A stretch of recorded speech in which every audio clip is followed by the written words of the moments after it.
the two most likely places. Oh! Oh, that was a good one too. I'll have a little cry later on. Oh, there we go. He's jumping the other side of the boat. Hinchinbrook's finest winter barramundi. All right, so back for session 2. Yes, that's right, session 2. After the little towing episode, last session, I decided to cut the trip a little bit short, which is all right. You know, if I was in the same position, I'd hope that someone would help me out. So I'm out again for the second time, and I'm going to do a bit of skipping first up, a bit of topwater skipping, and see if I can pick up a jack or a barra in the jungle, and then we'll move out into the drains. The tides are a bit better today, so I'm really hopeful we might have a bit of success. What I'm hoping to show you is that even on a cool winter's day in Hinchinbrook, that there are fish to be had on surface. And we'll see if that pans out or not. I know it's possible. It's just whether I can show you guys whether it's possible or not. Whether the fish decide to play ball today.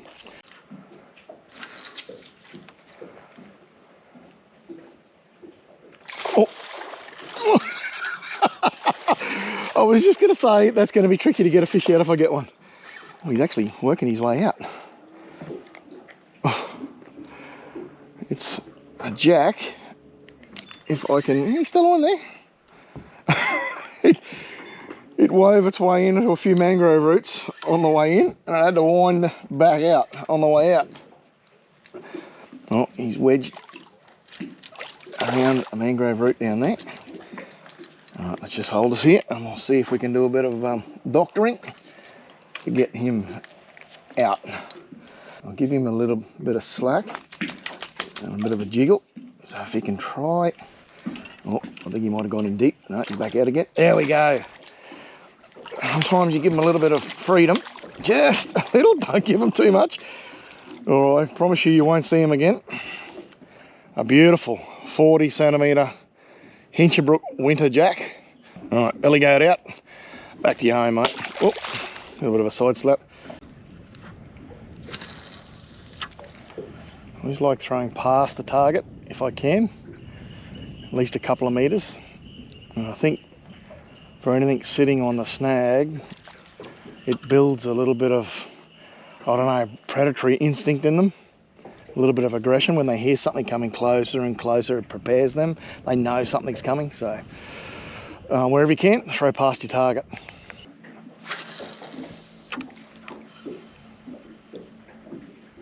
Oh, what was that? Rara. Get him away from the snag. He's not massive, but barra's a good barra.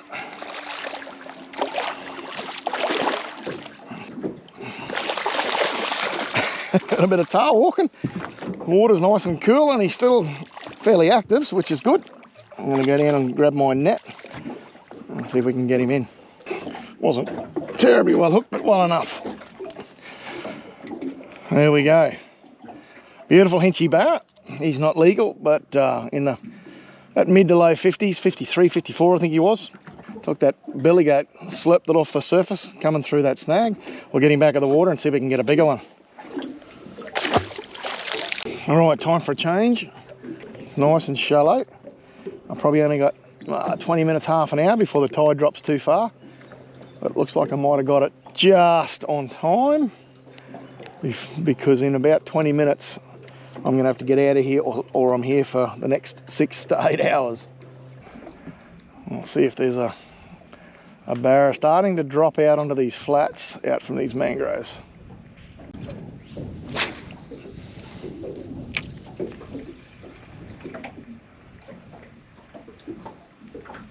Oh, missed him and spooked another one. There's 2 in there. Let's see if there was 3.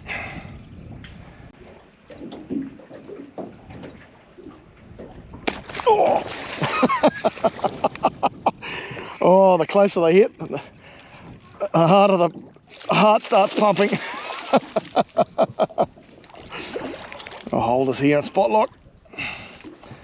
This guy plays out. Oh, winter, but these things are full of go when you get them up here and feeding, in that feeding mode. All right, I think he might be ready for the net. There we go. Yes, 60 centimetres of Hinchbrook's finest winter barra. He said you can't catch barra in winter on top water. This guy certainly put up a bit of a show, smashing it right beside the boat. We'll get him back on the water. He got a bit of pink bling. Gone. Giving you another one.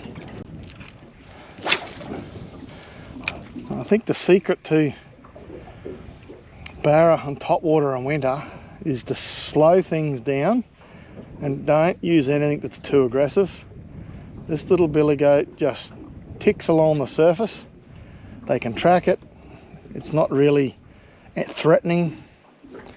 You know, I got no doubt that, you know, something like the cup face poppers and fizzes and things like that, you know, may account for some fish, but I very much think that something that's a little bit more finesse, a little bit less aggressive. You know, I do use these in summer as well, but I tend to speed it up a little bit. So I don't give them an opportunity to think too much, whereas in winter, I sort of want them to just not to think too much, but think a little bit more on it. Convince them a little bit more than when they're more active in summer. Oh, I didn't do up my drag from the last barra. Little rat just slapped it off the surface and started taking drag. He's trying to be energetic. Oh, there he goes. Well, if I'm going to lose one, I'd rather lose that little rat. Well, there's rollers and white caps rolling down the channel, and my next spot was going to be very exposed. So I'm going to have to come up with a few different plans than what I was working on for today, but that's all right. There's always somewhere to fish and hinchy. I'm going to push up into these little creeks. There's a couple of them here. See if there's any barra sitting up in the head of these, or the mouth and the head, usually the two most likely places.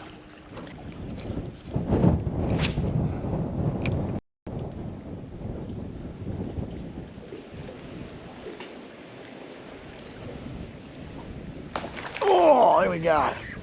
What do we got there? I think, oh, that was a good one too. No! Wasn't quite sure how big. He'd come up in front of the boat. The hook's still sharp. No! Oh, that is all frayed up too. That was down his gob. I'll have to retie. Ah! I'll have a little cry later on.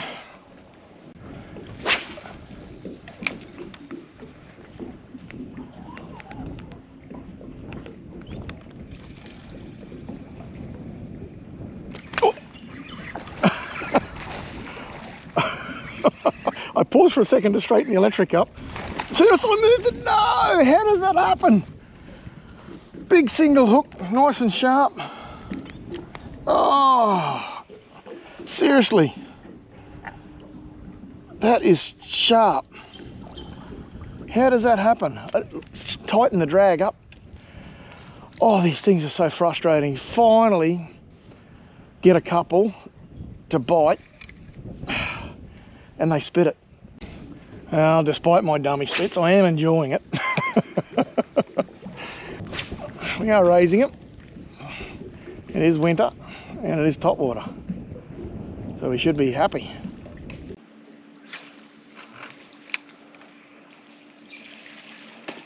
Oof, that bird got spooked by me. The bait fish got spooked by the bird.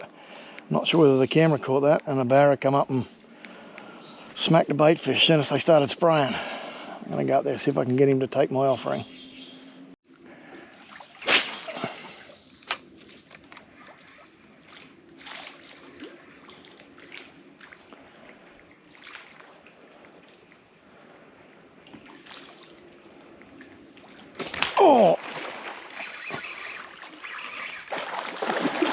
He's all right too.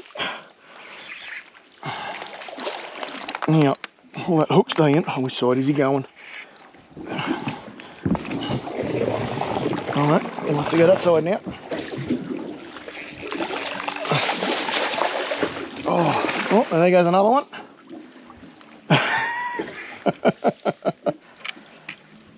Oh, gill rakes. I can feel it. I'm just going to turn my motor off. Probably should lift it up, but I'll grab my net now. He's settling a little bit, sorta. Not really. Now he's under the boat. I'm in trouble. He's jumping the other side of the boat. Oh. Obviously, you're right, in a feeding mood. Oh, yes. Thinking the whole time this is only 30-pound leader. I didn't change it after the last hit, and I'm starting to panic because this guy is a good fish. Look at all these jellies he's just spewed up.